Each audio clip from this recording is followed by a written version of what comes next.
AC Noticias, periodismo multimedia.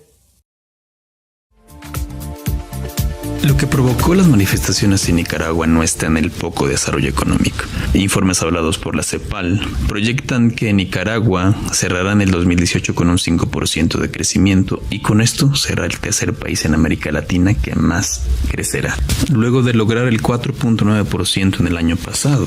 Recordemos que México creció por debajo de la mitad, al 2%. El Banco Mundial afirma, a pesar de las turbulencias económicas globales, Nicaragua se ha destacado por mantener niveles de crecimiento superiores al promedio de América Latina.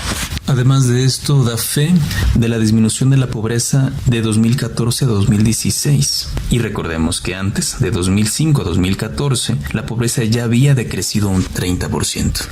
El año pasado fue uno de los 7 países, según la CEPAL, que aumentó el salario real de los trabajadores, en contraste con México y Perú, que lo disminuyeron.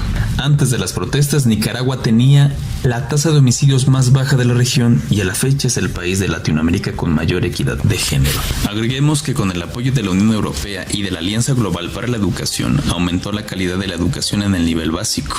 A esto sumemos la campaña para la regularización de las tierras, la construcción masiva de casas maternas y un proyecto ambicioso de saneamiento de agua potable. Por último, el Índice de Competitividad Global 2017-2018 del Foro Económico Mundial aseguró que Nicaragua ocupa el 5º lugar en el ranking de países con las mejores carreteras de América Latina. Todos estos logros, entre muchos otros, han sido avalados por organismos internacionales. Y ante estos datos, ¿acaso se argumente que estos resultados macroeconómicos no siempre redundan en una mejoría sustancial de calidad de vida de los nicaragüenses? Sin duda, el crecimiento económico no significa distribución en automático de esa bonanza. Pero es claro que las reelecciones de Ortega son señales de que estamos ante un Estado que se muestra comprometido con que ese progreso llegue a las mayorías empobrecidas. Fue elegido hace menos de 2 años con el 72% de los votos. Ahora bien, ¿cómo logró el gobierno de Daniel Ortega estos resultados? En términos muy generales, es no romper con la empresa privada y sí conciliar con ella gracias al poder que le da el apoyo popular. De esta manera, la economía con el sandinismo es llevada por una mesa tripartita: gobierno, trabajadores y empresas privadas. Y si todo transcurría tan bien, ¿qué pasó? Una crisis en el seguro social de aquel país que avisoraba que para el 2019 se iba a quedar sin fondos. La discusión partió en definir de dónde iba a salir el dinero para fondear aquella institución, si de los capitalistas o de los trabajadores.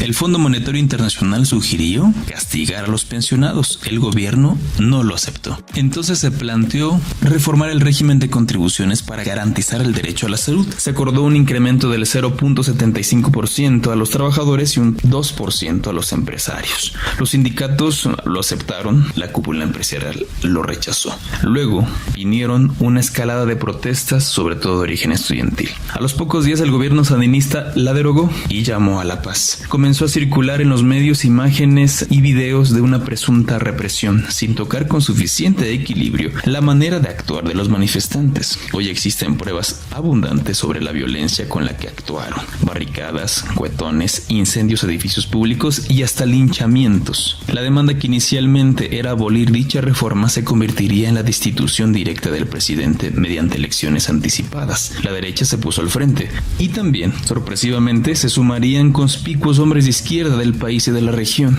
Pero lo que causa más sorpresa es que no esbocen una reflexión seria sobre lo que ocurrirá después de que caiga el gobierno de Ortega. Y no es extraviado recordarles lo que pasa cuando un régimen de izquierda cae. La alternancia nunca es la administración bondadosa y democrática que esperan, y tampoco es peregrino volver a esgrimirles que la crisis social es de mucho interés para las naciones imperialistas del mundo. Primero, porque Nicaragua ha sido un paradigma en oposición antiimperialista por la revolución sandinista, y en segundo lugar, porque también se sabe que su apertura comercial incluye fuerte presencia económica de Rusia y de China. Dicen otros expertos que las turbulencias actuales son el pago por conducirse de forma muy neoliberal en la economía y tener alianzas con las élites. Incluso algunos hablan de una traición abierta a los ideales de la revolución. Aquí aparece una disyuntiva: la pureza de ideales comunistas, que implica no abrirle la puerta a la economía de mercado en lo absoluto, o bien instrumentarla, siendo conscientes de las consecuencias que esto implica, entre ellas el empoderamiento paulatino de las transnacionales en la vida política.